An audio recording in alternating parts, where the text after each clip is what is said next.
Welcome to Gaming Daddies, the podcast where fatherhood meets the digital grind. I'm Tedder. I'm one of your three gaming daddies, and each week the three of us sit down to talk about the games we're playing, how we balance gaming with family life, and the big conversations happening around the world in gaming. Today's episode is all about your desert island choice. What would you do if you had one console and no internet to play it on? So let's go ahead and grab your controller, or maybe just 1 hour of free time for peace and quiet, and let's hit start.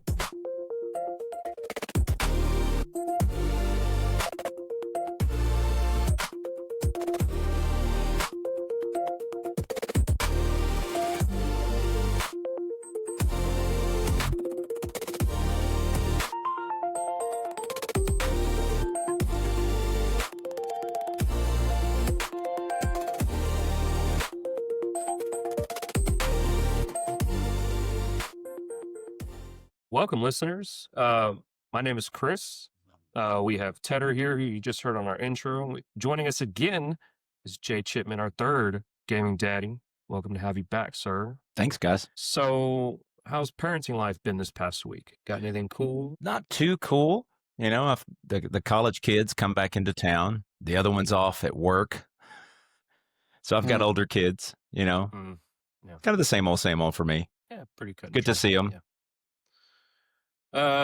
What about you, Tedder? Yeah, mine's going through some changes right now, so trying to figure out schedules and feedings and why he's upset one reason or another and just figuring that out. So, I mean, there's ups and downs, but this weekend was definitely a challenge. But hey, at least he slept through the night, so I'll take the wins. Hey, the wins in the parenting world are, those are big ones, even the small ones.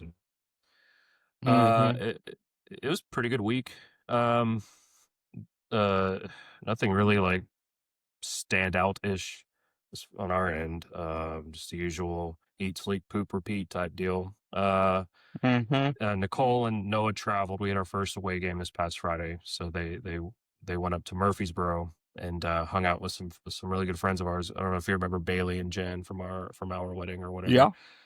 Yeah. So got to hang out with them and their kids are growing up like real big, real fast. And so she got to spend part of the day with them, and then they came to the ball game, and it was all fun and games. And it was humid, dude. It was so bad.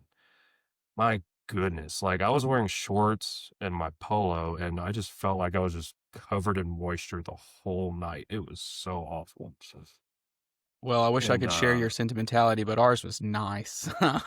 Ours was like nice? 70-something degrees and a nice chill in the air. We were like, oh, is it going to rain? No, it's not going to rain. Oh, man. No, we didn't have any indication of rain. It acted like it wanted to rain earlier in the day, and then of course, right around 12:30 when we go out, the sun pokes its head out and it's humid as all be, and then that's it for the rest of the day. And then it was just sticky and nasty. But no, he had a good time.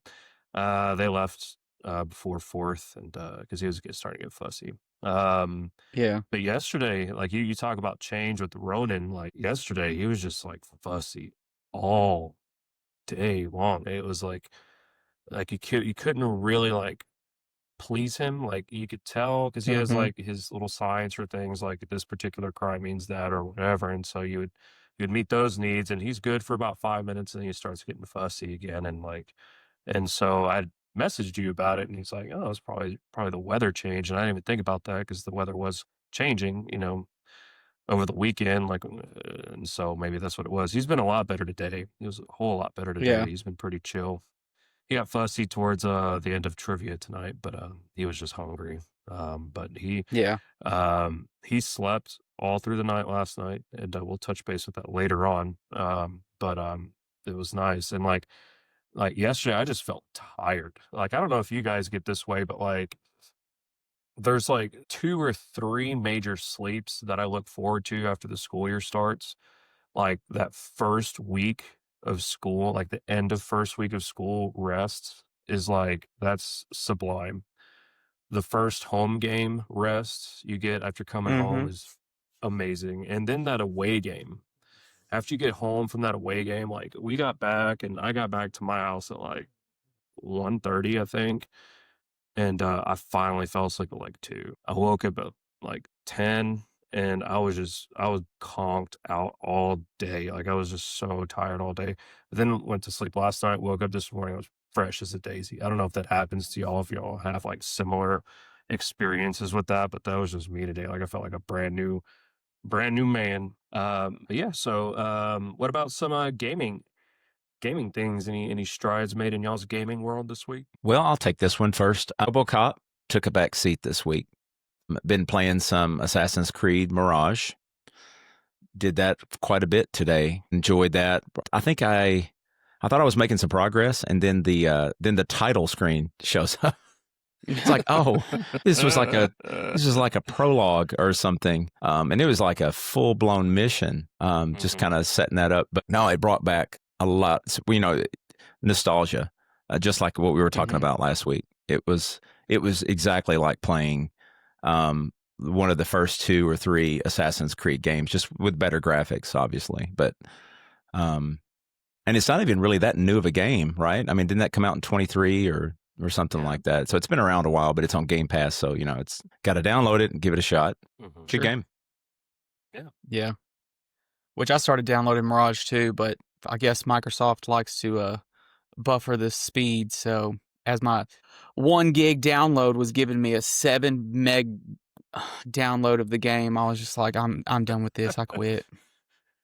Chris, Jarrett and I were talking about this. I guess it was Friday. It seems like Microsoft is throttling downloads when you're downloading games now. Because I've noticed that the last few that I have, and it's weird. It's weirdly coincidental. Really? But he was telling me about it. He says, "Yeah, I've got the 1 gig fiber, and usually you're cooking, and when you're playing a game, it's fine. If you're playing online or whatever. But then you go to download, and if you begin to play a game while something's downloaded." Or downloading, you can see it. It'll just drop to little or nothing. Even if the game that you're playing is not even PvP, like it's not required to be online to play against others. But that was what I noticed too. It's definitely happening with me. And I've got a switchboard in here, and I've got my entire house ran on Ethernet. So like I'm hardwired in, so I'm getting every bit of our internet. But man, it's just throttled down to nothing. And it used to not be that way. I could download anything on Xbox and shoot, 30 minutes later I'm playing the game. But nope, it was like, yeah, you got 4.5 hours to download this 12 gig update. So I was just like, okay, well, I'm going to go back to PlayStation and pretend like they have new games. Wow. So Microsoft be throttling their downloads. Yeah. Although I did see that they had some new PS Plus games out. Yeah, the PS Plus lineup for this month is actually not bad. Last month's lineup was pretty solid too. Let's see. What do they got this week? Psychonauts 2. I never played the first one, but oh, it's good. I've heard good things, and I've heard the second one is actually really good. Stardew Valley is like a Harvest Moon like type game or whatever, farm management game. It's really fun. I have put some hours in on that, and I know nothing about Viewfinder. Last month they had Lies of P. I've played a little bit of that, but I've made sure to add it in my catalog before it went away. So, yeah. Go ahead and add it, even if you'll never play it. Yeah, I know. I got that from you. It's just like, well, yeah, I'll never play these games. I'm gonna add them to my library because you never know. And so my PS Plus library is ridiculous. Same thing for my Epic Games Store library too. It's out of control. Well, cool. So have you been playing much of anything else? No, honestly, I haven't. I mean, don't really have time, and when I was going to play, I got throttled with the download, so I was like, well, sure, never mind. What a turnoff. So next week when you finally finish downloading Mirage, then right, can jump back in. Well, no, you know what next week is? I know it's Borderlands 4. It's Borderlands 4. I know. I won't have time to play anything. Yeah. Yeah. Only people that are watching on YouTube can see Chris's wife and son. Everybody else, you're just going to have to enjoy the audio of them getting changed. Then go subscribe to our YouTube channel and let this be a hard lesson learned. Okay. So go ahead and subscribe and go ahead and like and share all that and, be a part of the. See, if you go ahead and turn the time, you can see the stream of pee coming over Nicole's head. I used to have white walls. That is not the color from my light bulb. That's my. It does kind of look at it. If you look at that poster right there over her left shoulder, it looks like there's a. There he goes. That's a personal best on your arc, kid. Keep it up. Gosh. So I finally finished Super Mario 3D Land, 100% Uh-huh. of it. There you go. And Congratulations. so, yeah, gosh, that took a while. So I rolled credits on it yesterday. Collected all 3-star coins from each level as I went, and golden flag bowls. And so you beat the game. After the game's over, a warp pipe appears. You can hop in, and then it drops you down into the special world. And there's 8 new worlds filled with their own courses and star coins to collect. And then you have to go and save Luigi. And so I hear that the difficulty really ramps up in the special world, so that'll be something that I plug away at on the side. Yeah. I think I'm gonna switch my focus now to Octopath and start chipping away at that beast coming up here. So Is that 1 or 2? one. Okay. And I'm hoping I like 1 enough to be able to go and want to play 2. So yeah, for all the rest of you guys, for our growing audience, check out our Discord, Gaming Daddies. Is that what it is on Discord? I'm still getting back used to that again. Our Facebook page just popped up this past week, Gaming Daddies. Just search for that on Facebook. Like and share a little posts, and this is how you can kind of engage in the conversation. We recently posted, hey, share your retro games that you like, your favorite retro game franchises, and then hit our Patreon at Gaming Daddies, and then of course go and follow us on all your favorite podcast platforms and on YouTube, and go and check all that out. So our main topic for today, actually for this week, is a gaming desert island. So finished up last week's episode. I'm sitting there thinking about what would be a fun topic of discussion to have for this next week and to really start getting y'all's gears turning. And so Desert Island popped into my head, and I'm pretty sure that had something to do with watching reruns of The Office when Ryan started the fire in the office and they're all outside in the parking lot playing Desert Island. So Gaming Desert Island popped up. And so here's the scenario. You're stuck on a desert island. You only get to have 1 console, 3 games, and no internet. What console are you bringing and why? Let's start there. Well, do you have a TV? You got it. You have a TV. You have all the We have other electricity. survival amenities. You We have electricity. Okay. Yeah. You have all. You just can't escape. Stuck there. Okay. You're just stuck. Oh my gosh. Hey, can you reach back there and tell Nicole that she is not a gaming daddy? She doesn't need to tell us what's going on. I mean, my gosh. I know. She's trying to run the ship. I mean, if they want, they can start a gaming mommies podcast. But we're I'll not subscribe. doing that Oh. I'll like and subscribe if that happens. yet. Who wants to go Okay, first? I'll Jerry, go- you or me? Yeah. I'll go first. I'll take it. Okay. I'll take it. So, generationally speaking, I think I would do current gen. And just because I'm kind of addicted to mine, I would do my PlayStation 5. The 3 games, this was a challenge. Mostly, the no internet thing is definitely a problem. However, I think I would definitely have to do Final Fantasy VII original, just because that one's my go-to. That's the best one, right? That's the best one. Absolutely the best one, hands Okay. down, no questions asked. Sorry. And then I think he wants that one because you can speed up the game like ×3, right? And you can just like have infinite like health and like regen all the time, and you just like You blow can. through it. you can't. Now, if I'm stuck on a desert island and I have unlimited time, then I don't care to sit there and grind levels. That's the exception. That's the exception. Diablo 3 would have to be my second game because, of course. But then I'm stuck with no internet. So hopefully I can just keep leveling up my character and get new characters. And then but they have to keep the altar of rights. If they don't have the altar of rights, then I'm mad at the world. Is that internet accessible though? If you don't have internet, you can still do it. You just do it single, so you don't have to be on the internet. Now, part of the problem is you have to do the what is it, the little trial, the cash that you get. And I think you have to do the internet to get the cash. Yeah. Oh, wow. So, I mean, there'd have to be a little bit of a balance change to make that truly work. But I think my third game is going to be tough because that's one I'd want to switch consoles with. I think definitely for me, though, my third game would have to be Final Fantasy either 10 or Final Fantasy 12. Ooh. Just because they're Okay. no. You just have to make a choice right now, 10 or 12. Oh my god. Let's go 10. I would Okay, pick 12 okay. 'cause New I've never played 10. new plan. I throw away 10, and instead I do Skyrim. You do what? I'll do that. Skyrim. Or Skyrim? Elder Scrolls 6, because it will be out by the time that I'm on a desert island. but it has to have constant internet connection. No, it doesn't. You're that's talking out. about Elder Scrolls Online. That's online, dude. I'm talking about Elder Scrolls 6. Let's go. Yeah, I know what you're talking about. Oh, well, I don't know why you're gonna have constant internet action.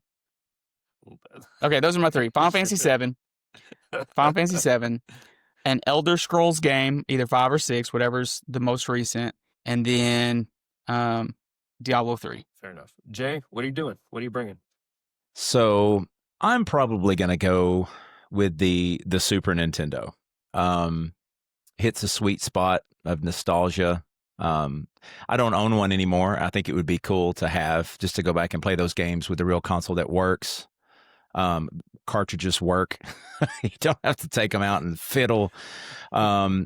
Durability, library still stands up. I think it to a lot of games even today. No internet, no problem. I think the Super Nintendo was built for that. So, it's practically indestructible. I know the one I had fell off I think it was on a dresser or something like that, and not because of rage did it fall off and hit the ground several times, but because there was no cordless controller. I don't think. I think it was I may have ran into the other room like, oh my God, you're not going to believe what just happened, and I'm still holding the controller. That has hit the ground quite a few times. So I think that would be a really good machine to have on a desert island. Let's see, 3 games. I'm going to probably go with The Legend of Zelda: Link to the Past. Oh, Lots of exploration, puzzles, things, just secrets to keep your brain busy. I think that would pass time for whatever reason. If I'm going to be there forever, I guess it would subject myself to, maybe this will pass time until I get saved on this desert island. I don't know. So I think that's a great game. I haven't played it in so long. That would be so much fun too. Super Mario World, probably. That's just comfort food gaming right there. I don't have to think really with that one. I mean, it's just fun. I could replay that one over and over. Again, another game that I haven't played in a long time. So I'm going to probably go with games that I just, it's been a while since I've touched those. Lastly, I'm going to pull one just like out of nowhere. SimCity 2000. Do you guys remember this game? Yeah, that's a great pick. And I probably I remember played it, but I didn't play it on PC than I did for Super Nintendo. But I remember there existing a port to that. I'm almost certain that there's a Super Nintendo port for that. Oh, there is. I saw it in our local game shop a couple weeks ago. And I've never played it on the Super Nintendo. I know the PC. It's something about having a mouse and keyboard playing that game does make that game feel a little bit better for playability reasons. But that whole building and creating the city and helping it thrive. Hopefully it doesn't get destroyed by a tornado or a hurricane or fire and all those things. I think that would be a fun. Those 3 games, I could alternate between those 3 and play those for a long time. But again, it's kind of hard, especially since we've all been accustomed to playing these next gen consoles. That would be it'd be kind of like going without the phone for a month. If someone took it away from you and whatever the case may be. So anyway, that's gonna be my 3. Okay, sure. Those are all solid. Those are all very, very solid. For me, it's going to have to be probably the PlayStation 2. That was it's a great console. one of my favorites. One of my favorite consoles to play growing up. Lots of great gaming memories on the PlayStation 2. And my 3 would have to be. I tried to vary it like different genres. So got to have an RPG because those are the biggest time investments, and and so I picked Kingdom Hearts 2 for that because that's just a near perfect game from start to finish. And then one I haven't played in a very long time, Burnout 3 Takedown. That's such a good game. Such a cool game, and like the slow-mo crashes and you're trying to cause all the destruction that you possibly can. It's just so much fun. And then Tony Hawk's Underground 2, because Tony Hawk games are amazing. They all play really, really, really, really well. And so The story's, kooky on that. It's just really, really good mechanics. It's smooth. It fits well on the controller. It's just good stuff from beginning to end. So those would have to be my 3 for sure. Yeah. Well, and we were just talking about what was the one you said before, Tony Hawk? Sorry, I've got Benadryl Burnout in my 3. system, and so Burnout. They have Burnout Revenge, I think, is on. It's on Game Pass, I think. But I really want them to bring back all the Burnout games because we used to. I mean, we would spend hours just doing that crash simulator and just being like, how can we get the most points? How can we get all the stars? Okay, you got to go a little bit faster to get past the gas truck, but we want to make sure that we clip it so that it blows up this whole. Yeah, like I can't just the hours that we blew into that game. That was such a good game. And you can't find Takedown anywhere. It's not on No, the PS you can't. Store. It's nothing. If it was, Nope. I'd buy that in a heartbeat. And Nope. I've seen it at our local game shop. I mean, you could buy a physical edition, but Yeah, for the Xbox 360. Who plays the 360 anymore? Not me, but I love those games. So we have our choices for what we would bring with us and our 3 games that we would have with us in order to kill that time. And what we have personally defined as it being the best console to game combo, right? So what would be the worst possible console and game combos for survival? Okay, when you say survival, are we talking about like our sanity, or are you talking about like I cannot throw that at the random animal coming at me? This sanity. Okay. Has to be the PlayStation 3. Worst console ever. What? My gosh. Yes. And what game are you comboing with that? Well, I mean, I didn't say I would have a good combo for it. I just said that was. It's just the way he feels.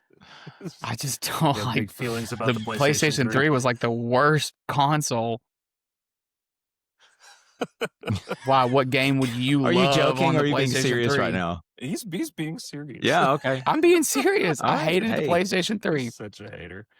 The worst one, in my opinion, would be the PlayStation 1 and Resident Evil. No. Okay. Yes. Okay. I'll give you that, but PlayStation 1 had so many good games. I mean, you had all the Spyros, you had all of the Banjo, not Banjo, you had the oh my gosh, what is the dude that always the little guy that was running? Oh my god, I can't even think the name of the game. You had all those Final Fantasy games were on PlayStation 1.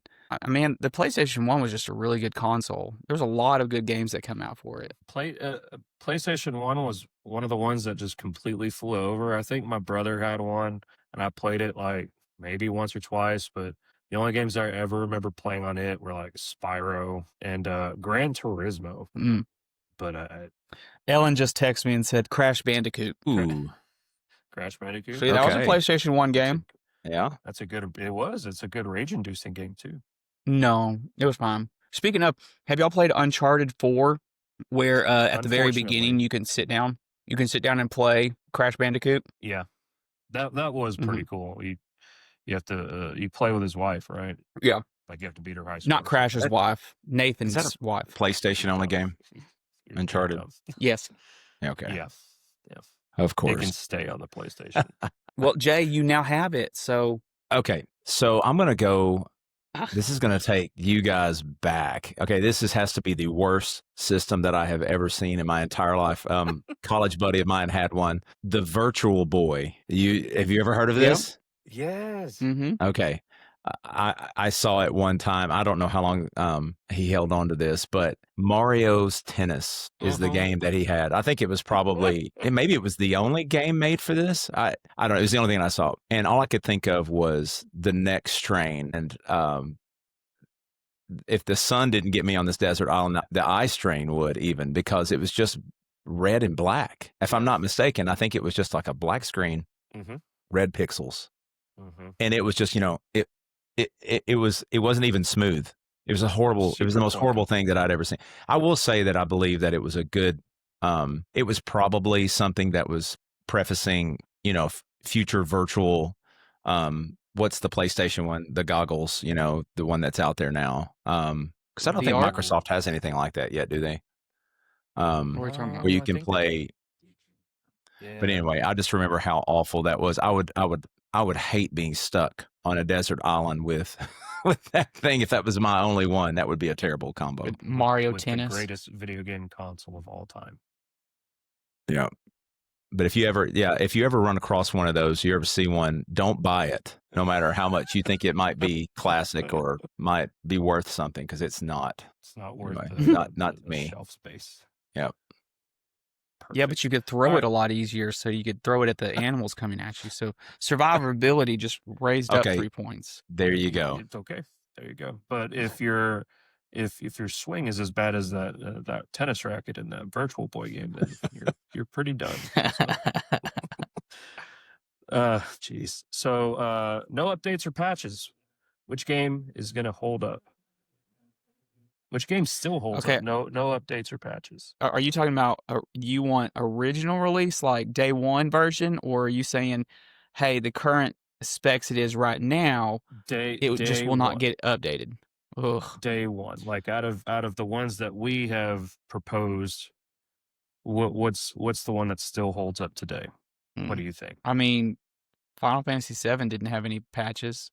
They didn't need any patches. It was perfect when it came out the box. Super Mario World didn't either. Well, yeah, I didn't think about that one. That's a good one. Yeah. Yeah. What was the other one you had said, Jay? Not Super Mario World. What was the one you said? Well, the first one you said before that. The Legend of Zelda. Legend of Zelda, Link to the Past. Probably a perfect game. I mean, probably any cartridge game that you like, right? I mean, there's no really way to. I mean, maybe they developed firmware patches, if that was even a thing. I don't really remember that ever happening. Any kind of version 2. No, I mean, they've done remasters. They've cleaned up graphics, but that's about it.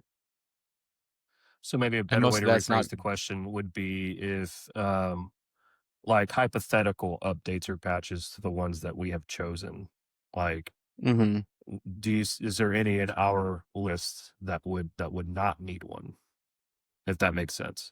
Yeah. Like, no, I think those ones that we talked about, even if we played them, even with their faults, like, okay, I'm going to throw this suggestion out. Like, think about Fallout. Fallout had problems when it first launched, but it was still a very solid, playable game. Yeah, very much. And so. even with the bugs and the glitches, I mean, it almost made the game more fun before they went and patched all the glitches. So, the games that we're talking about, Mario and Zelda, I don't have to have an updated graphics for that. It's still a really great game. It's still a lot of fun to play. Oh, and I mean, it's the same thing with Final Fantasy VII. I don't have to have the unlimited lives that you get with the new PlayStation version. I mean, I could go back to the original PS1 PC version and, I'd be perfectly content. It would just take, 4 or 5 times as long. But if I'm on a desert island, I ain't got nothing else to do. So fair enough. Well, those were our picks. Now and I think we all really want to hear what the community has to say. I think the community needs to weigh in and really think long and hard. You're crashed on a desert island. You happen to have the console and 3 games of your choice. What are you bringing with you, and why? Why did you make these decisions here? And remember, you don't have any internet connection, so there is no Fortnite, even though Beavis and Butthead are now in Fortnite, I saw recently. So you can't choose that. Of course they are. So I want to know. We want to know. What's your desert island setup? And then we'll get right into our second topic of the night, which is games that we hate to love, our guilty pleasures. So I thought this would be a fun discussion to have with y'all this week too. What are some games that we hate to love and that we love to hate? But let's start with games that we hate to love, our guilty pleasure games. Who's taking this first? I'll let Jay go. Well, I'm going to admit it. Words with Friends. Words with Friends. And maybe that doesn't count. I mean, it's a game, right? Yeah. It's not a console game per se, but guilty pleasure for years. It was probably only the last few years that I stopped playing it. I don't know. I haven't played it in the last few years, but it feels like I'm doing something smart and productive, but really I'm just trying to out sneak my friends with cheap 2-letter words. And, I mean,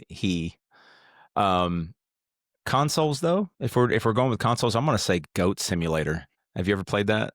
I've never No. played a goat simulator. I've never had a before. I've seen desire to play that videos. game. It's dumb and hilarious at the same time.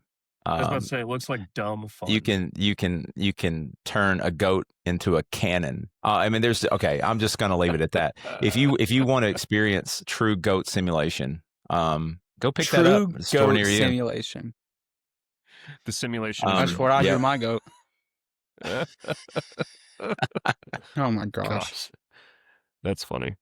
What about you, Tedder? What are some of your guilty pleasures in gaming? So, I mean, I guess it's not really a guilty pleasure. I actually really like the Lego games, even though they get all kinds of flack. I think they are hilarious. I think they are fun. I think they are fantastic, and I try not to ever talk about them because people look down on me for some reason. But like, I love all of them. Give me more Lego games. I want everything to have a version of Lego, and I don't know why that. I think the satire of them just making fun of their own game, like when you get the Harry Potter Lego stuff, they make fun of stuff that happened in the movie. Or It's all very like tongue in cheek. the Star Wars one, the whole Skywalker Saga one. Loved it. Fantastic game. And so, but yeah, no, Well, I'm not if- playing if mobile you're- games. If you're that into Lego games, I don't know if you saw this or not, but Humble Bundle, they're doing a massive Lego game sale. They're selling all of their Lego games, like all the Lego games that have been made up until this point, in one package for like $15-20. All Are they PC? 17. Don't know, probably. Yeah. I think I mean, Humble that's the Bundle problem is is I just, PC. Yeah, and that's right. I mean, maybe I didn't do think need about to that. just get it while I can and then not have That's to crazy, worry though. about it when I do get a PC though. And I like the Lego But games it's crazy. too. We have a couple for the 3DS, and I have the when they re-released the Skywalker Saga, like the new perspective of it or whatever, like with all 9 of those games. I got it when it was free on Epic, and I played a little bit of it. It looks fabulous. It plays really, really well, and they're really funny, and it's really cool. So, do you have any other guilty pleasures of gaming? I mean, aside from my 1,015 hours that I've spent in Diablo 3, not really. I think that's just a guilty pleasure in itself, but not necessarily. I brag about it all the time, so it's not like I'm it's not like I'm It's not like you're offended by it. embarrassed. It's like one of the No. greatest games of all time, though. So, I mean, Yeah. Although people some of mine, Cooking Mama. never played it. Cooking Mama is a fun game to play. They had some on DS, and they have a mobile version of it. It's really stupid cool. Like if you've ever played Kingdom Hearts 3 and you did like the Ratatouille mini games, and you have to like do the cooking or whatever with Remy, it's sort of like that, but like you have to like cut the vegetables, and like you have to cook the meat and flip it or whatever, and you make the meal, and then it goes into your diner or whatever. And so that was a fun little thing that I enjoyed playing a while back. And then Pokemon Cafe Remix, just one of those puzzle like match 3 or 18 whatever type games or whatever, and it's kind of cute and stupid, but it's fun. I haven't played any of those in a while, but those were some of my little guilty pleasures to play when I had a few minutes to spare. So, Sure. putting a parenting spin on this, do guilty pleasure games fit better into quick dad time bursts? What you think? I mean, I think so. For my examples anyway, like those levels are usually pretty short. You can pretty well knock 1 or 2 out in just a few minutes, and then if you happen to have both hands free and you're just kind of in between feedings or whatever, and they're just really easy to pick up and put back down just whenever. It's not like you have to like keep up with it. It's not like a 50-hour story or whatever. So Sure. I mean, I think so. Yeah, I definitely think y'all's could definitely be a quick in and out, jump in, do a thing, and then jump out. Yeah. So, what's the most hours you've put into a trash game that you've secretly enjoyed? And Diablo 3 can't count, Tedder. Well, I'll go Over first. On this 1,000. one. I probably put away way too many hours on Farmville back in the early Facebook days. God, And there were a lot of games that were like that. There was like a Mafia game that was like that too. There was all those, you could spend up all this either stamina or points, and then eventually you had to stop. The game made you stop and wait for a while, so that until that stuff built back up. I probably it seems like I remember setting alarms to like, hey, I need to check back in and harvest my pretend crops. That's Right. awesome. And that's when you know a trash game has got you. Yep. You know, it's but man, that game was addictive. Now I can't stand those games at all. If sometimes I'll get them. They're mostly on like mobile devices now. No, But I mean, now they have games that are not necessarily like you're playing them on Facebook. You can get them out of the App Store or whatever. But yeah, if it gets me hooked on that, we're like, okay, you got to build this and build this. It's kind of like Sim City and what was that? That Star game that was kind of like that, where you build the bases and then you can send the troops out. There's a lot of games that are like that, like Civilization and things like that. But it seems like they marketed it that way, but it ended up being, well, you can do this for a little while, but you can pay. You can go to the paywall Right. and you want to spend $5, we'll give you more time and you can build more things. And oh man, I never did that. I don't think I ever spent any money on any of those games. It was always just kind of like, oh, I guess I'm coming back in 3 hours and harvest some crops. there you go. We had the same Back one to work called on the Tribes. Oh, that was yeah. our I remember that one too. Facebook addicting game. And it was good. We kept going back to it. Yeah, Farmville was the one I remember playing a lot on Facebook, and then the mobile variant that I really hooked into was Clash of Clans, and it was a lot of that base building. You have to wait 20 minutes before this building is done, or you have to wait like a week before this upgrade's complete or whatever, and can play for this amount of time, and then you have to wait. And of course bought into it. Didn't pay any money into it, thank goodness. But like there was just sunk countless hours into all that stuff. So yeah, all for naught. Here we are. Haven't touched it in years. So games we hate to love are gaming guilty pleasures. What about you, community? What are some of your guilty pleasures? Your games that you might be just a little bit embarrassed to admit that you like playing in your spare time. And while you're thinking of that, let's move over to games that we hate but we can't stop playing. Who's first? I'll go. Right now for me, it just seems like, and it is kind of a love hate. It's college football 25. I haven't got 26 yet. It's sometimes I'll skip a year and do that just because a lot doesn't change from year to year. But I'll usually get kind of cocky and will turn up the difficulty just to see what I can and get away with, and it is so aggravating. It's sometimes I think, oh, I can handle it. I can turn this thing up. Spoiler, I cannot. I can usually go up to about, I don't know I can't remember what the easiest level is, but I can go up to the next one, and then I'll go, oh, okay, let's go like all Madden. If you're doing the Madden games, nothing wants to make me pull my hair out, like losing in overtime. Like an Arkansas State game, and Arkansas State throws up a Hail Mary, 5 seconds left, and beat you, and you've got better players and you've got better plays. You know how to play the game really well, and it's nothing screams cheater like that game. And there's a little bit of rage there. You could probably feel that coming out with that game, but I still keep coming back. Sometimes I'll kind of like, okay, I'm going to lower the difficulty level or whatever, and just so that I can make. But you win some, you lose some. It's hard to live by that, because it's easy to go, 12-0. What's the fun in that, right? Right. Got to be humbled at some point. So yeah, that's kind of frustrating game. Okay. Yeah. I think I had a couple games that I hate, but I couldn't stop playing. And when I was thinking about it, is for different reasons, I guess. XCOM 2. I don't know if you guys were familiar with the XCOM franchise. Great game. I remember the original XCOM on PC. Yeah. That was some fun times on there. And then XCOM 2 came around. And I start playing. I'm like, oh, this is amazing, of course. And then you're just getting bodied and bodied and bodied. And I'm checking the difficulty. I'm like, did I just put this on like the hardest? no, this is normal. I'm getting sniped. I'm getting murdered everywhere. I've had to restart that game 4 or 5 times just because I'm just getting demolished in the first few hours. It's ridiculous.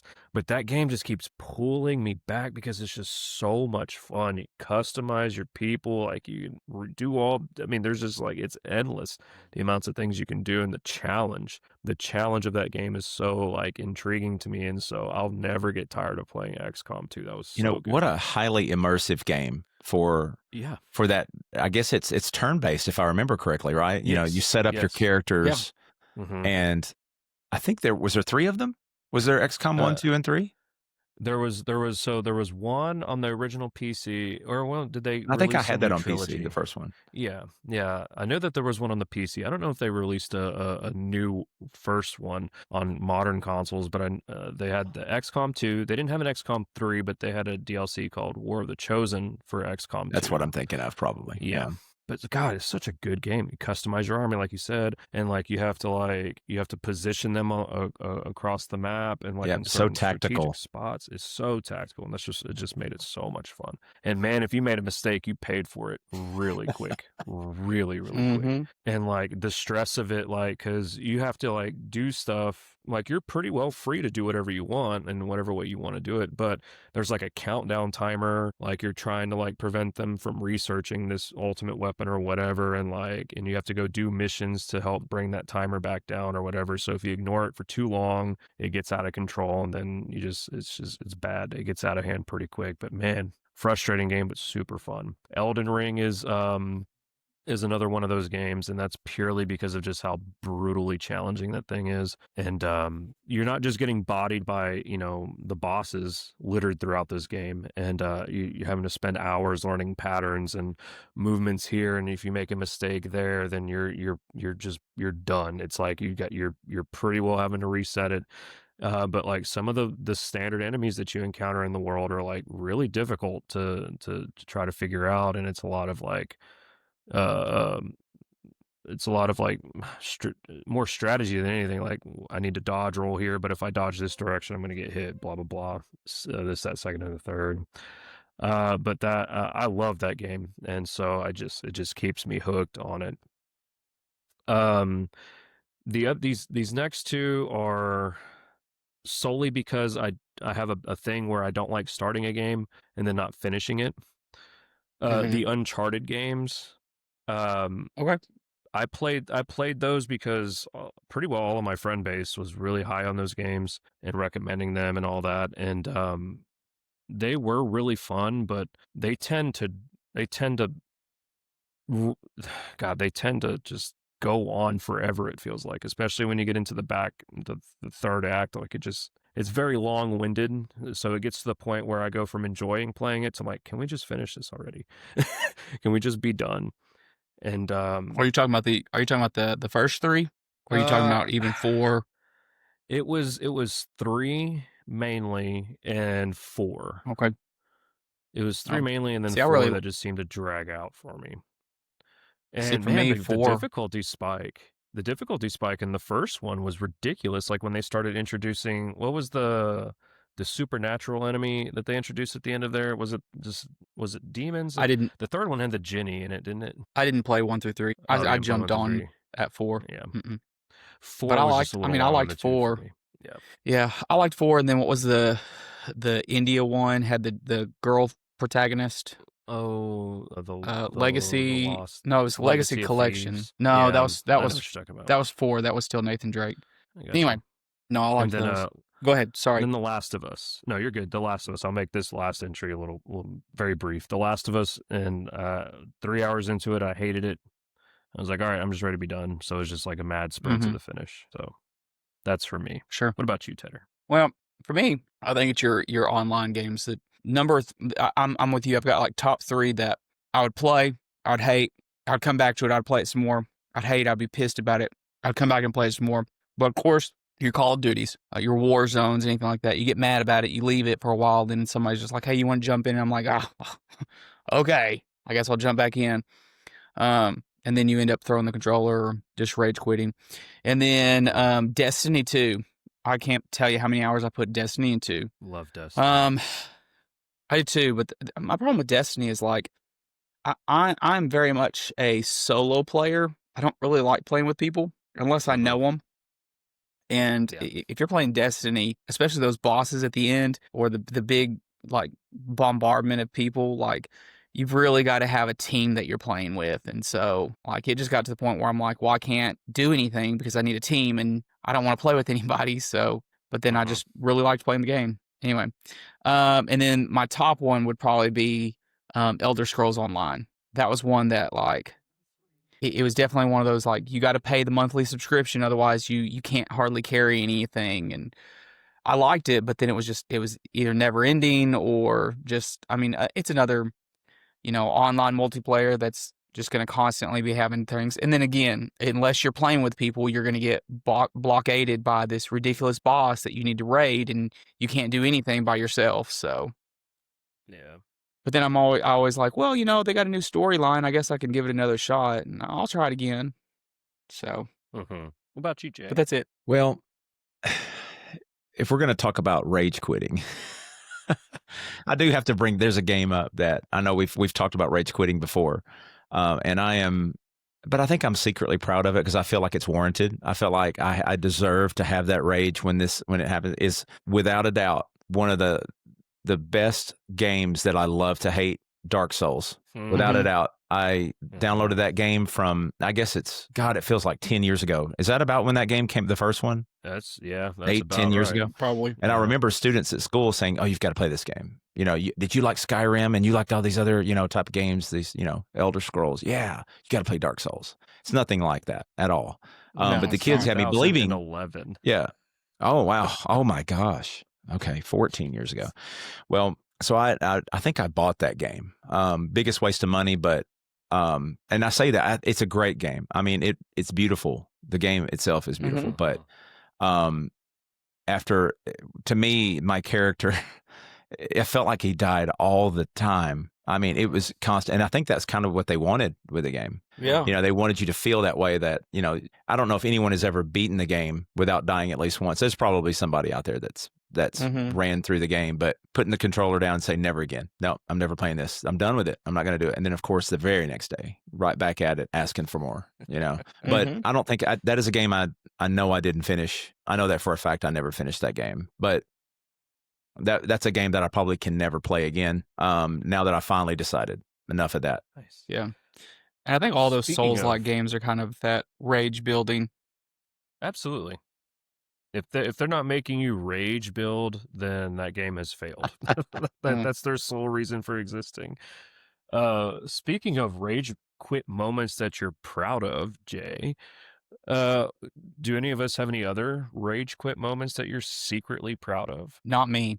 Every rage quit I've ever done has kind of been embarrassing, and I regretted it afterwards. But Really? or I hope nobody was in the house to hear that.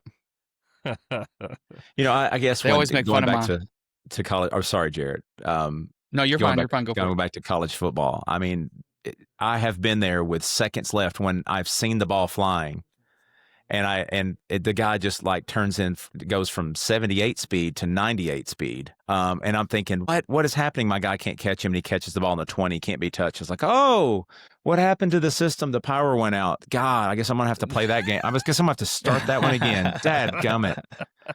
So yeah, I mean that's incredible. Yeah, I don't know if that's a good thing or a bad thing. I shouldn't be that way. But I now when I play that in Dynasty mode, which is the only way I like to play that game. If you've got one loss and it's against somebody reputable, it's like, it's like badge of honor. Yeah. Of course I lost to. Yeah. I remember very vividly in college when the 360 was still hot and Mortal Kombat 9 was out. And it's the only time I've ever done damage to one of my controllers. And it wasn't even like anything significant, like right on the bottom where you hold it, like in the corner, like a tiny little piece of the plastic chip. That's because I like dinged it on the floor.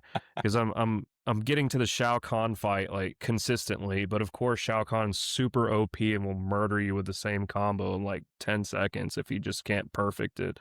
And so that happened. I'm proud of that. And then Elden Ring, you get first boss, you're only 2 hours in, or you're only 30 minutes into the game, and you get to your first boss, and I just could not figure it out, and so I shut it off, and I quit it for about a week before I came back, and so died some more, quit it again for a week, and repeated that for about a month. So that was cool. Kind of embarrassed about that actually, but kind of proud at the same time. But it's fine. Yeah. Most of my rage quit moments are like when we were playing Halo LAN parties, or we were talking about couch co-op, and we'd have 4-player split screen Halo, in high school or whatever. And if I didn't mind playing Halo online when nobody could see my screen, because I would always be the guy that camped and hid and sniped everybody from across the map. Yeah. But then if I'm sitting there on the same screen, everybody knew where I was. It's not because they could find me. No, it's because they would look at my screen. And I had all those glitches. Yeah. Like, if I do this one super jump with the blue pulsating grenade, and I do it with a warthog, then I can launch myself on the side of the map, and nobody can ever find. And they would look at my screen, and I hated people. So that was before the kill cams, right? Like, before they had kill cams. Yeah, but it wasn't even the kill cam. Like, they would just, yes. The kill cam should never have been invented. That could be a topic for another day. But, I mean, honestly, why should they expose where you're camping? I mean, that's kind of like a birthright, I mean, if you figure out the exact spot that works for you, why should that be exposed? Yeah, exactly. A lot of hard work. If you can't find me, that's on you. Man, that was GoldenEye on 64 for me. Since we're bringing up split screen multiplayer, gosh, that game. Hey, there's another game too. Don't want to go too far off topic. Descent. I don't know if you remember that game, but it's a little flying, and it would split the screen into quadrants. 4 people could play at once, and you could fly through all these tunnels. And I think that was the Nintendo. That may have been the Super Nintendo, I think. And then there was Descent 64, which I think was a remaster of that game. But if you ever look that up, it's called Descent. It's a little flight game that go through the tunnels, and then you can camp out there in these little bitty ships, and you have all these special weapons. Highly addictive game. I may have to dig that back out and play. Interesting. Nice. No, I hadn't heard that game before. I could find them. Buddy, could I find them? So, switching gears, let's talk about some gaming walkthroughs. You remember these? You remember the cool looking ones that people would type up on like Gaming Facts, but like the top of the document was like all like the title screen, but like using all these special characters or whatever. So do we think are we fans of gaming walkthroughs in this podcast, or do we think they're for the weak? 100%. Yes, I love walkthroughs. I mean, I'll admit that I'm weak. I need somebody to tell me the answers. Like, I'm not afraid to admit it. I mean, I do when we play A Way Out. So, man, even when week, my goal now every week is to somehow bring the conversation back to A Way Out. Hey, I actually pulled that up to show Jay this week. I was like, Jay, I feel like you're missing out an inside joke. So here's what we're talking about. Here's the banjo piano scene where I couldn't figure out the buttons because I was screen watching. Oh my gosh. He's watching. Speaking of rage quitting. Speaking of rage quitting, he was getting so mad that night. My gosh. I need to play that game. No, that's one on my list. It was good. It was good. Well, but good luck finding somebody to play it with you. You got to. Yeah. Man, okay, so I've always loved doing walkthroughs. I would do them when I would buy a new Pokemon game, back in Red, Blue, Sapphire, all that. I would get the gaming guide, and I was, 4th grade or something like that. And I remember having my guide in my backpack, and I would hurry up and finish my work because, back then we couldn't bring our gaming consoles to school. But I could bring my guide, so I would read what I was going to do on the next chapter, and I would have it prepared in my mind. Okay, these are the Pokemon I'm going to catch. This is the areas I'm going to visit. This is the path I have to take. And I would just do that in my free time. But like you were talking about Game Facts, man. Now IGN has pictures of dungeons and all this other stuff. When you did Game Facts, you were like, go 3 tiles forward and then turn left to the guy with the black shirt.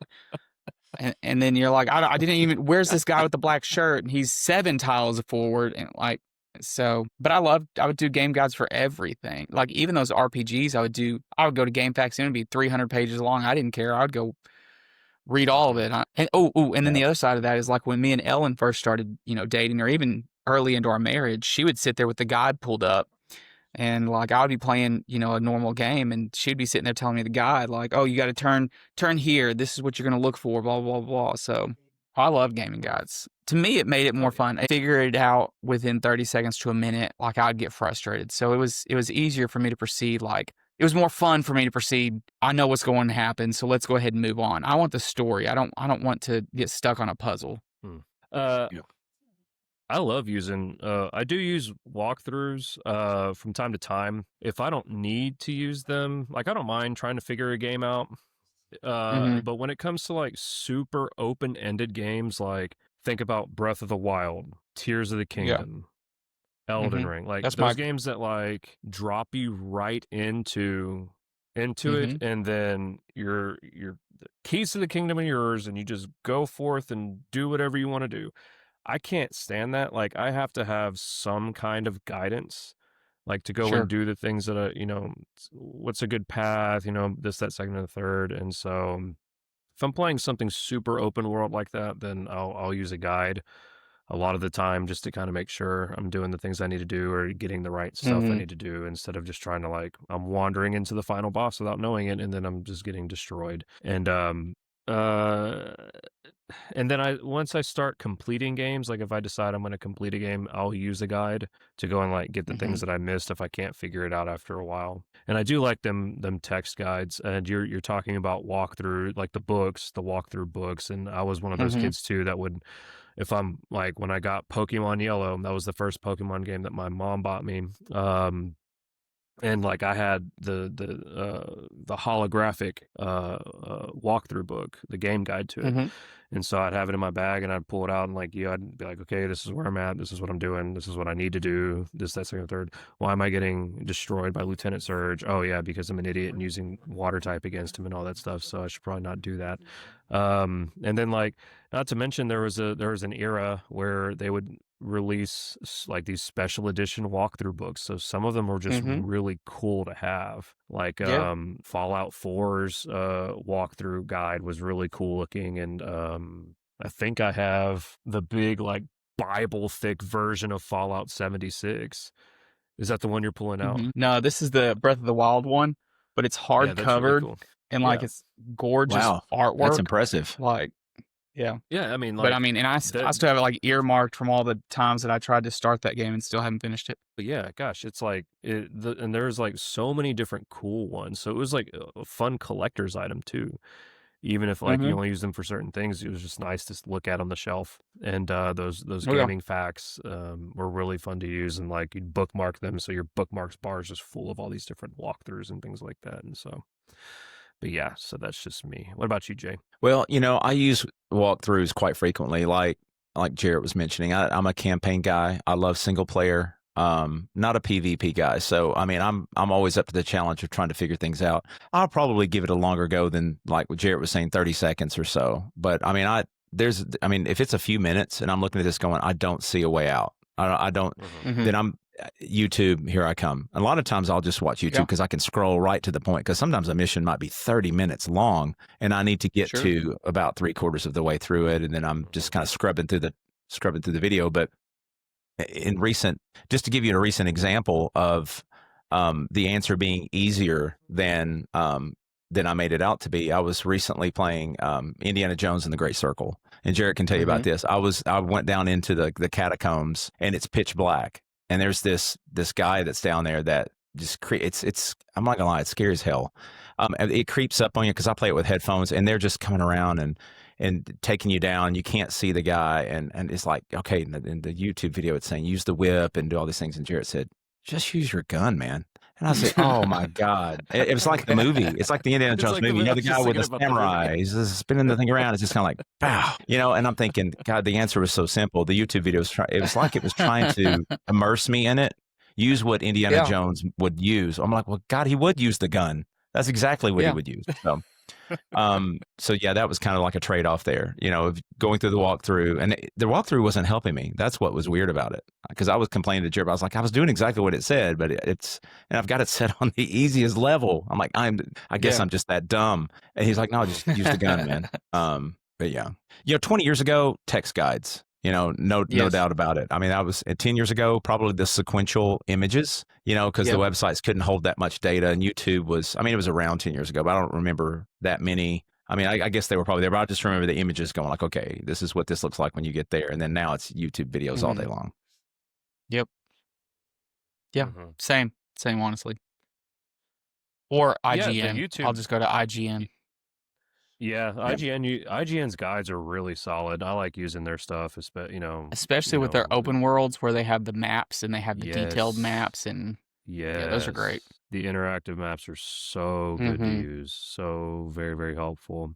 YouTube videos are so awesome to use, especially like Jay was saying for like just like finding those simple answers and all that. And like tricky traversal, like you can't like you're talking about with your reading your facts guide, like that dude in the black was like clearly 8 tiles ahead when you said 4. Like tricky traversal, sometimes boss fights, it's hard to read about, but like if you just see how it's supposed to go, then it's like, oh, well, that makes more sense. Secret room locations, things like that. But in your quest for reading walkthroughs as you're working your way through games, have you ever accidentally spoiled part of the story for you that you didn't intend? Sure. Yep. But for me, that wasn't a major takeaway. I guess reading about it and experiencing it are two different things.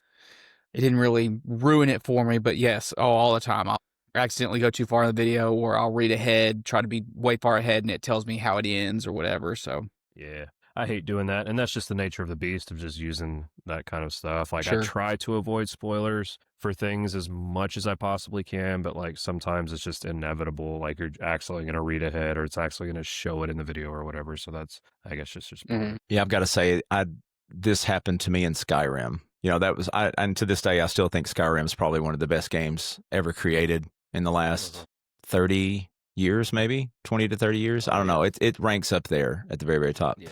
So I was stuck on a quest, and I want to say that I was like Googling how to figure out the next thing, because that game is when did Skyrim come out? What year was that? Oof. I want to say I don't remember going to 2010, YouTube to find anything. So that 15 years ago. And no, it had the 20th anniversary, so it had to be. November 11th, 2011. Yeah, because another 14. Yeah, Hayden was like 8 or 9 years old. Yeah. Yeah. So I remember it just it was casually telling me, oh yeah, what was her name? It was like Astrid. Astrid betrays you later, so make sure that you do this. And I'm going, I hadn't even met this character yet. What are they talking about? So instead of the shocking twist, I spent like the next 10 hours side-eyeing her like, I don't know what you're up to. How can I answer this question differently to prevent this from happening? It was not gonna, it's totally ruined the surprise. It was my own fault. I mean, what do you expect when you start Googling things? Right. Is what the it is. nature of it. Yeah. So, as parents, do you think walkthrough guides are more essential now than ever before, since our gaming time is a little more limited than before having a child? What you think, Jarrett? To me, they go hand in hand. There are some games that I can deal with and play without a guide, and there are some games that I can't. So it's not that like I find it beneficial or anything like that. It's almost like they go hand in hand, that I want to have the guide with me as a safety blanket when playing a game. So I don't think parenting has changed that about me, but I'll still pull up walkthroughs or whatever while I'm playing a game so that I don't get stuck. So yeah, I would have to agree with that. I don't think becoming a dad has really changed my necessity for walkthroughs. I mean, I still only use them when I absolutely need to. So I don't think with my limited gaming time that I find myself searching for more walkthroughs to get me through things faster. Yeah, I agree. I'm kind of split on it sometimes, but since the kids are grown, I typically just set aside, this is how much time I'm going to play. And if I know that I'm only going to be playing for an hour, if I'm getting myself into a game that's 40 plus hours, I know it's going to be to finish this game, then I know it's going to, my OCD kicks in pretty bad. I'm like, okay, I got to get caught up in the side. I got to get in side quests, and I can't let go. It's kind of like I got to get back to the main storyline, but I also want to, complete the game. I want to do all of the things, especially if the game's really good. So if I'm introduced to a side mission by an NPC or something, I got to take it. I'll come back to it later. No, I better go do that now. So it's like, well, let me get the walkthrough so I can get through that, so I can get back to the main mission. Yeah. That actually segues perfectly into do we have completionists on this panel? I mean, are we completionists? Have we ever been completionists? Are we becoming more so? Where are we at with it? Oh, I'm 100% a completionist. It drives me crazy to not get all the collectibles. Really? I'm not saying I do it all the time, but it drives me crazy. So is this like based on like achievements, like 100% achievements? You get all the things in the game Yeah. to fill it up, Yeah. like 1,000 out of Mhm. 1,000 or whatever. Yeah. I think that's always my intention. I think my intentions are good, but the reality is it never happens. I mean, I don't think I've ever had 100% completion on any game. And I'm envious of every single one of you that do that, but I've gotten mighty close. I want to say I've gotten 98%. And there's one little mission that in order to get that, I think I would have to go back and replay the game. Like it's so far, I missed it so far back that, and I guess it's methodical. You know, you have to think about, okay, and maybe that's where the walkthroughs come in. You know, you go through and go, all right, this is the way you need to process this from beginning to end so that you can get all the things. So, Man, for me, I love completing games that I absolutely enjoy. Now, that's the caveat.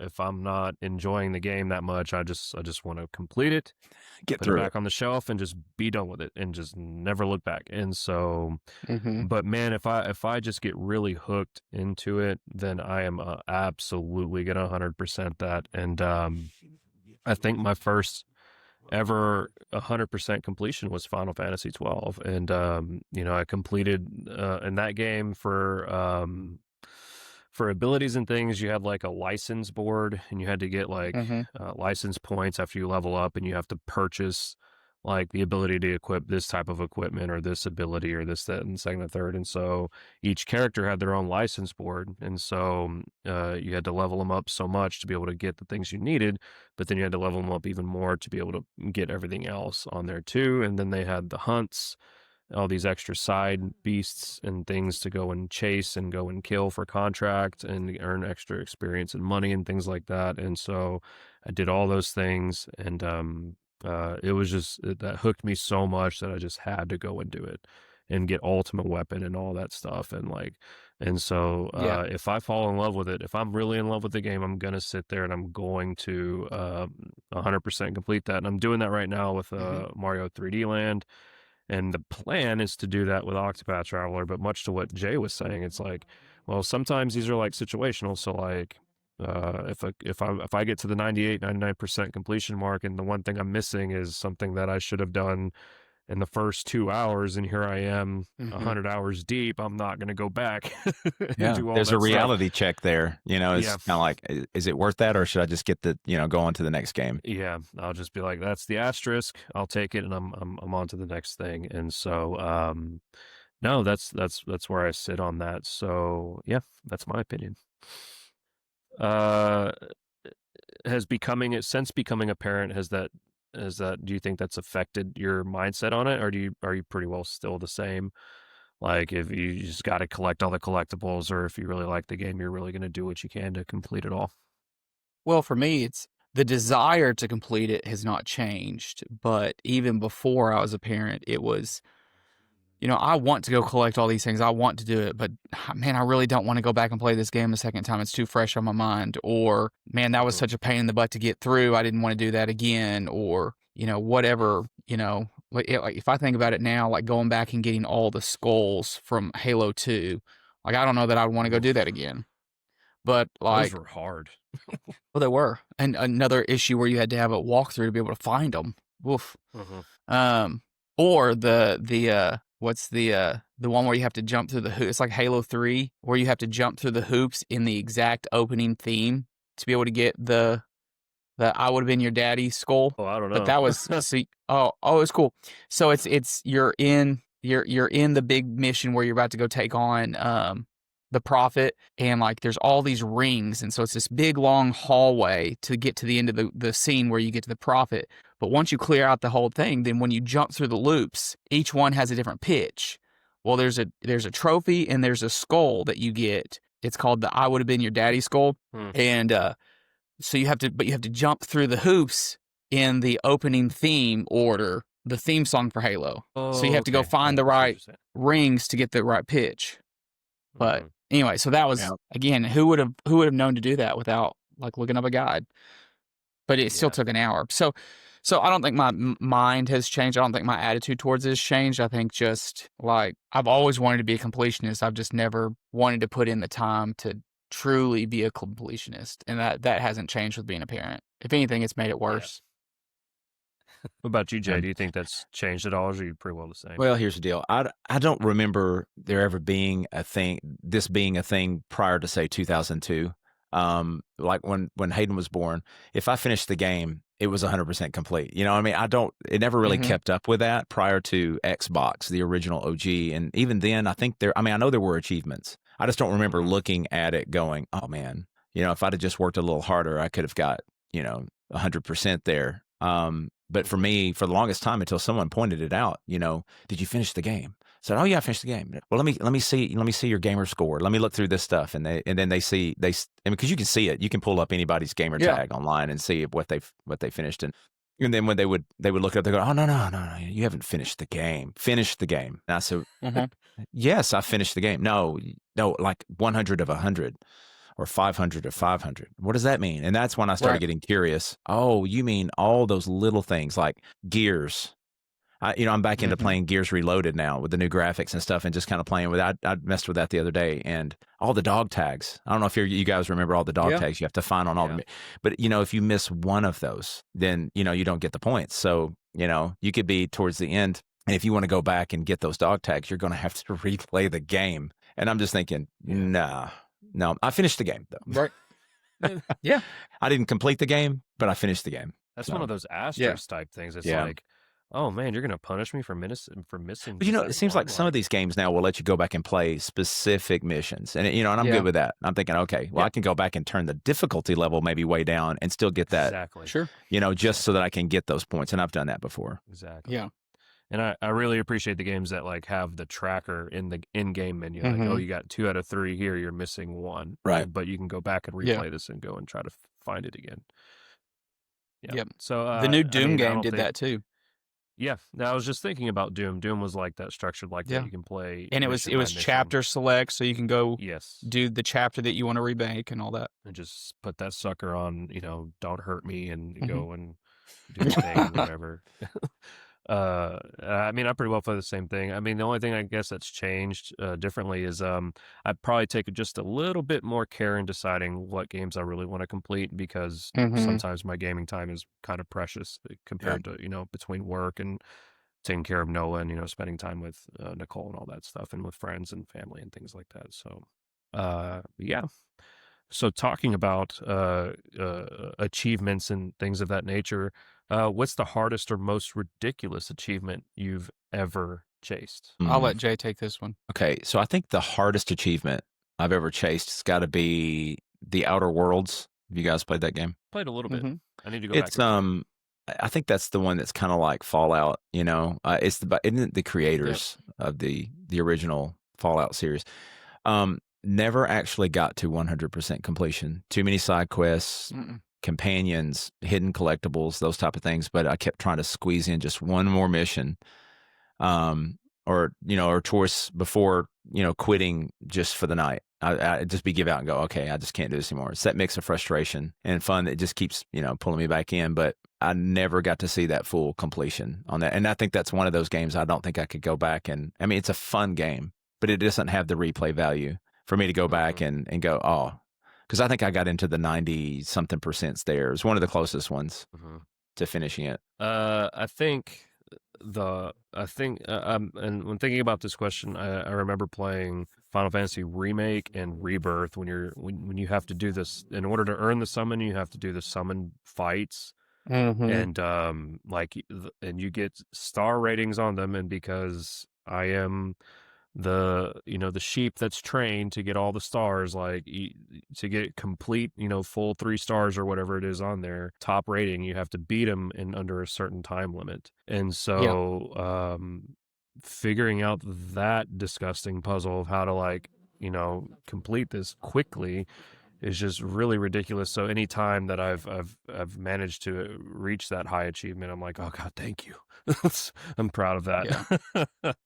Well, and the trick with the Rebirth summons is that you have to go to each area has their summon. So like Titan had that one area, but you had to go to all 3 Titan caves so that it knocks him down. Because if you ever tried to do the summon fights without doing those caves, man, they'll one-hit kill you. Like they're way OP. Right. But when you do all 3 caves, they're almost dirt easy. And I think there was only Yeah, you're one right. fight that I had. It was like Rama or somebody that I did, and I was just like, oh my god, I've done all 3 caves, and I cannot beat you. Like, Yeah, you're right. I forgot about that. The different shrines Mhm. for those summons. Yeah, I remember that Yeah. now. Yeah, But yeah. I do remember I And, was just like, yeah, I'm gonna get overpowered. I'm gonna get this summon early. No. mhm. And then, of course, I always come back to roguelites. Roguelites are they're designed to just be brutal all the time. And for some of them, you get certain achievements or unlocks for not getting hit during a boss fight. And hours upon hours have just been wasted to just trying to get that unlock, just trying to meet that. And it's Mhm. just so bad. Yep. I think for me, I tried every time a new Halo game came out. I had a buddy in high school that we would always join up on a weekend and decide, okay, we beat the game on normal mode. Let's just go ahead and do our legendary so we can get our achievement for beating it in legendary status. And it always gave you some kind of Right. cosmetic that you could wear around in the multiplayer. So of course we would always have to do that, and it would take hours. But I mean, those were definitely the ones I was most proud of. Like, I've got my legendary title screen. Do you? Didn't you and I sit down one night when you lived in the apartments and marathoned Halo 4? Probably. We did It that, and we sounds like did one of something the I would do. Black Ops games, and that was terrible. Anyway, Mhm. bringing up. Nice. So, boys, would you rather 100% one massive game or play through 10 smaller ones? I'm definitely a casual player now. Yeah, I think my attitude has changed a lot over the years. I would say 10 smaller ones every day. Mhm. I just can't run with the completionist attitude anymore. I think, like I said, I'll begin when I played Starfield. I was like, oh my gosh, I'm gonna do all the. I'm gonna play all. No, you're not. No, you're not. Yeah. You're not gonna do all Right the away. things. Right away. It's just it creates too much anxiety. I think for me to do that. But yeah, 10 smaller ones. Casual player. I will ride the 100% a massive game train until the wheels fall off and I just have to tap out. I think that's just for me. Uh-huh. Yeah. Yeah. How's that Oh. backlog coming, Chris? we don't talk about the back. That's a whole episode in and of itself, and what our backlogs are. Jeez, that's just terrible. Oh my gosh. Do you ever have the FOMO if you don't finish a game? No, I have the YouTube where I go watch it. Okay, Black Myth. I think I've been okay with it. Yeah, I mean, You've been okay with it. yeah. If I begin a game, check it out. So if I begin a game at the beginning of summer, I make it a goal to finish that by the end of June. That's kind of my thing. I've got to get that thing finished by then. If I start it in the beginning of July, it might be Thanksgiving or Christmas before the big games, the ones that have got the 40, 60 plus hour. And I know it when I start it. I'm thinking, God, I shouldn't be doing this. This is gonna create so much pain for me to wait this long to finish this game to see. And usually I'm spoiled before then. Jared will come in and tell me the ending to it or something before I even get there.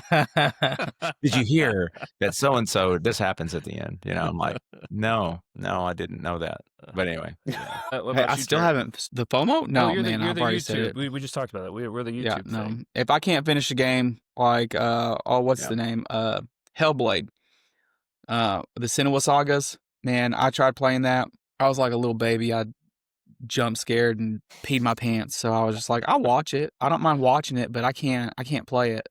So no, if I can't finish a game, then I'll go watch it. I'm not ashamed. I'll wear it like a badge of honor. Come at me, bro. I don't care. I did that with The Last of Us because I don't have a PlayStation. Mm-hmm. Somebody had pieced together all the cinematics, and I just watched it like a movie. Both of the those games are fun to do. And that was fun. I enjoyed watching that. Yeah. Even without any gameplay. I'll do that with old games that I've played. I haven't played in years, and I'll just be like, man, I don't remember this game. I'm just going to go and watch all the cinematics, and it's awesome. It's tough for me to not complete a game. I generally don't like starting something and not finishing it and seeing it all the way through, but there are occasions where it's just like, I really hate this game. I'm never playing this again. And so Sure. it happens. So what games that are coming out this year do you think deserve to be 100% completed? If I have the time to do it, if you had, if time were no object, what would you do? So I am not going to 100% Borderlands 4. I don't want to play all 4 characters, but I will probably do my darndest to try to 100% Ghost of Yotei, and it will probably take me until summer. But that's the 2025 release that I'm like, okay, I can see myself 100% in this because I 100%ed Tsushima. Oh, So okay. Is that the just the one you're looking forward to, like 100%ing yourself, or looking forward to it. I wouldn't say 100. I wouldn't say I'm looking forward to it. I think for deserves me, to it's be just completed? yeah, I just enjoy that genre so much, and I just love the way it played so much that it didn't get old. Like, and I'll be completely honest, I loved Assassin's Creed Shadows, but I cannot see myself going through 100% in it. Now, if I had all the time in the world, I probably would have, just because I would want to make it happen, and I didn't hate it, but some of it was so repetitive that I didn't enjoy it. But Ghost of Tsushima, man, every time I played it, I had a great time, and in fact, I did it twice. I did it when the director's cut came out. I went in 100% and did it again because I just loved doing it. So Mhm. Man, I really think the games that are coming out this year that I think deserve to be completed 100%. I don't have a Switch 2 yet, but Donkey Kong Bonanza, because I just keep hearing just incredible things about that game. Mario Kart World. Just because I love completing the Mario Kart games because it's just so much fun to go and do all those races and things like that. And yeah, I'm gonna well, try my hardest. Do it. side note on the Mario Kart World, like doing the races is not you could do all the races, but the problem is like getting all the coins and getting all the collectible stuff. Like it's for the amount that there is to do, the payoff's not great. Like it's a lot. Driving around the open world, you don't get as much payout as you would expect to get. So it's one of those that like yes, there is stuff to do, but no, you're not going to be able to do it very quickly, and so it's very frustrating. Gotcha. I think for me, Keep Outer hitting Worlds that 2 would be fun Yeah. when it does come Yeah. out. And of course, Assassin's Creed Shadows. I know that's already been released for 25, but Yeah. but I think what the one that I'm really looking forward to, and I know this probably doesn't count because it comes out in March, is 007 First Light. I'm really Mhm. looking forward to this. I don't know if you guys have seen the gameplay trailer for that, where it has one of the missions, but it looks Yeah. absolutely incredible. I think it's from the Really? creators of Hitman. Yeah. They're the Yeah. ones that are working on this. Was it like EO Interactive or something like? Yeah. Yeah. And Yeah. I just watched that yesterday, and Yeah. I'm truly Well, excited for that game. they did their state of play this week. It looks So, awesome. it I've looks only incredible. seen snippets. I need to sit down and watch it, but it's like IGN said it's like the Hitman and Uncharted hybrid that you want. Yeah, I can see Mhm. that. Yeah. So I'm really excited to go and watch all that. Yeah. Cool. Well, so what does our community think? What are we completionists? Do we have completionists in our audience? What games are you completing right now that you're working on? What games that are coming out this year do you think you want to 100% complete or deserve to be completed all the way through? Do you like gaming walkthroughs? What are some of your favorite gaming walkthroughs to use? As we get into the back end of this episode here, Jarrett, it's your favorite segment. It's the lightning round. You want to take this one over? Sure. All right. So each of these questions I'll ask, and we'll go ahead and do it in a specific order just to make the pacing a little bit better. So we'll start with Jay, and then we'll move on to Chris. I'm just going kind of on order of what I see on my screen. So, Jay, take it away. What is your comfort game after a long day of parenting or work? I would say right now it's Assassin's Creed, Mirage, and probably RoboCop. Still kind of playing that. So yeah, Mhm. that's just a good downtime release. Those 2 games. Sure. For me, it's Chris, going what to about you? definitely be It's going to be Hearthstone for me. Just play it on my phone. A match takes no more than an hour. And just kind of sit back and relax and watch TV while I'm playing. It's really cool. Mhm. Different combos to try out and different things like that. Yeah, I think for me, Diablo 3 or Diablo 4, like I can just sit there and level up my character, and I'm not really having to think about it, but I can just pull something up, watch TV while I'm doing it, watch something on the computer. So it's kind of like a comfort snack because I can just sit there and grind, and it doesn't really feel like grinding. All right, next question. I think Jay's really the only one that could answer this. Right? Yeah. I mean, these are all theoretical, and if I'd have thought about this, I probably could have asked the kids and just had them come in here while they were still here when this podcast started. It's like, what do you think I should have? Probably something like Animal Crossing, so I could spend eternity pulling weeds and fishing or something. Maybe Fortnite, just to watch me Okay. suffer while trying to build things under pressure. Knowing my luck, they would probably sneak in something like Just Dance on the list. Just so I can lose my sanity and embarrass myself daily. Heck yeah. Just knowing the games that they like to play. That's probably what they'd say. Yeah, Dad, you should play those games. Yeah, Sure, Fortnite is the most sure. frustrating thing in the world for me to watch someone play. So Yes. Ugh. No, I can't. I played it once and I was just like, and done. All right. Well, I'm going to go ahead and skip us because our kids can't even talk yet. So let's go ahead and do, which series do you want to introduce to your kids first? And we'll change the question for Jay. What series did you introduce? We talked about Hayden the other day, but what about the girls? you know, the girls really weren't that much into it. I would probably say Smash Brothers. Okay. I remember when we had the Wii, and that game can get kind of violent at times, but I wanted to force them into some teamwork. And try, because you have to work together sometimes with some of those games. But the Lego Star Wars series was always fun. The originals, the ones when they came out, I don't know how long ago, 15 years ago, those were fun. Okay. So I guess that's Well, past Chris, tense. what do you We wanna- did introduce. So Yeah. Yeah. I'm introducing Noah to Sonic the Hedgehog. I think that would be great. Okay. fun game. Yeah. Yeah. I don't know about Ronan, but he'll probably get a Lego game as his first game. There's not really a lot of, if you die, you get to come back. If it's really low stress. Like, yes, there's some action elements to it. Yes, you have to have some timing, but at the same time, like, it's not punishing. So I'll probably give him a Lego game for his first true game. All right. If parenting had achievements, what would be the rarest one you've unlocked? I think Jay, I can you still start. I think I can still take this, even though I know all my kids are grown, but we still travel together sometimes. Driving more than 30 minutes with the kids in the car, and nobody says, "Are we there yet?" That still happens when they get into their 20s, fellas. So Perfect. just know that it hasn't even begun for you yet, but know what's on the table. Okay. Mine just happened last night. Noah slept for 9 hours straight without waking up. Hallelujah. He fell asleep at 10. He didn't get up until 7 this morning. It was awesome. Did you have the So jump that's mine. scare after like 3 or 4 hours where you're just like, oh God, is he still alive? And you had to go check to see if he was breathing? We're starting to get a little bit away from that. But I remember having to do that. Like I would go check on him literally every 30 minutes. I'm like, is he still breathing? I would just wait for his little chest. Yeah. And it's okay, good. He's still moving. We're good. I remember that with our first night of him sleeping through the night. We woke up and we're like, oh my God, is he still alive? What happened? So Yeah.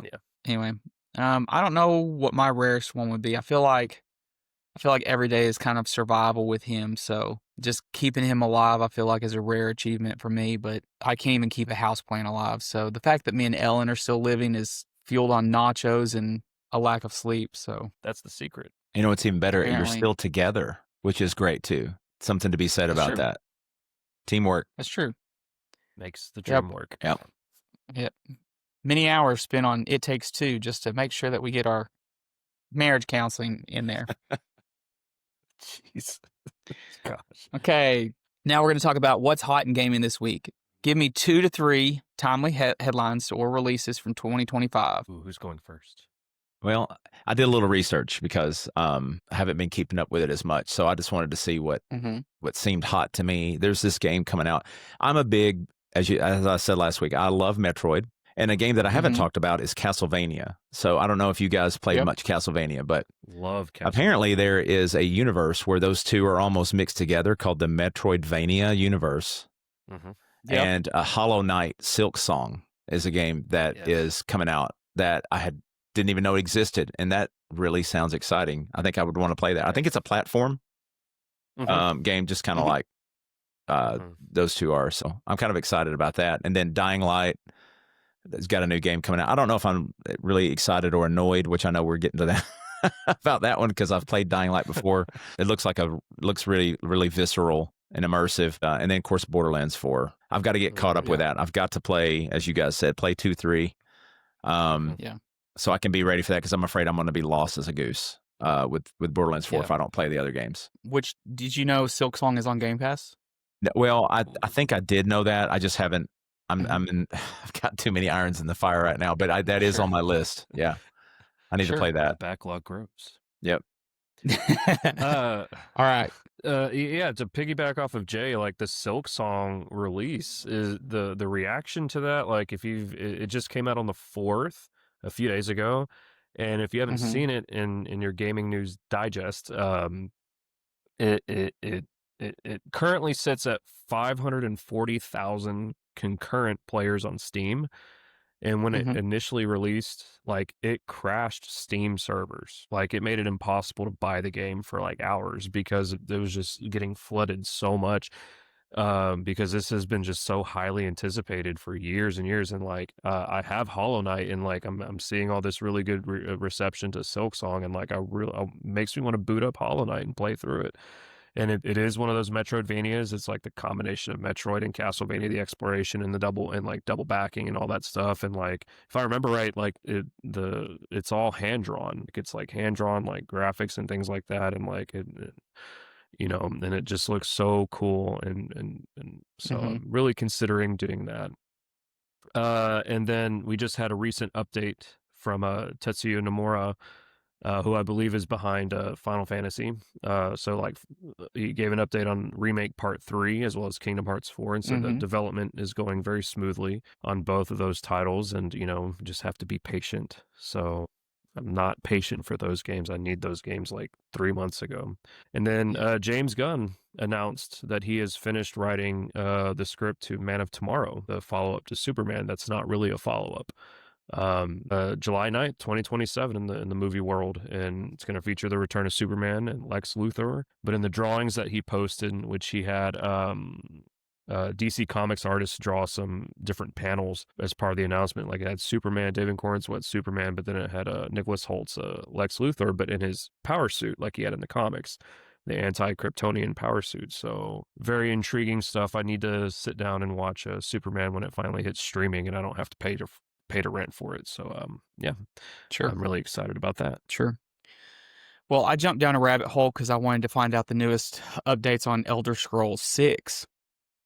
And actually, I was surprised to see there's several fan theories. One says it's going to come out as early as next year in 2026. So it's possible that we could have Elder Scrolls 6 next year. One of them used the fan theory. So they posted on their page about like how they're working with Make-A-Wish Foundation, where they're going to take somebody that wins the Make-A-Wish Foundation, they're going to turn that person into an NPC on Elder Scrolls 6. And somebody went through and they said they did the same thing with Starfield. And here's the approximate timeline that it did. It was 2.5 years after they announced it, to the point where they actually had the game in production, like on the floor to be able to play. And so it's ranging anywhere from late 2026 to September of 2027. So, I mean, I'm hyped for this game, but obviously I've got to finish out 2025. I've got several games that I'm doing this year, so that's going to be great. But yeah, if that comes out in 2026, that's going to be my hype game for 2026. Mm-hmm. So 2026 has the potential to be super packed. I mean, we're talking GTA 6 and potentially Elder Scrolls 6 too. Yep. So it's exciting. But anyway, let's go ahead and wrap up, guys. It's been about almost an hour and 45 minutes. I'm going to jump down here. We're going to go for the community take. We definitely want to hear from you. Drop us a comment on YouTube or drop a comment on Spotify. Don't forget, you can join us on Patreon, where you can get into our Discord and you can join some of our community there and join some roles there and enjoy some of your responses being set out on the podcast every single week. Appreciate all those likes and follows that y'all are giving to us. Remember, you can watch us on YouTube or you can listen to us on any podcast service that you choose, as long as we keep that available. But anyway, tell us your desert island picks, your guilty pleasures, and completion confessions in the comments. Yeah. All right, guys. So we have some homework. Next week, we are going to be talking about video game adaptations for movies, for TV shows, and just other mediums besides playing the games, including watching them on YouTube. Where do you fall? Do you like them? Do you not like them? What were the best ones? What were the worst ones?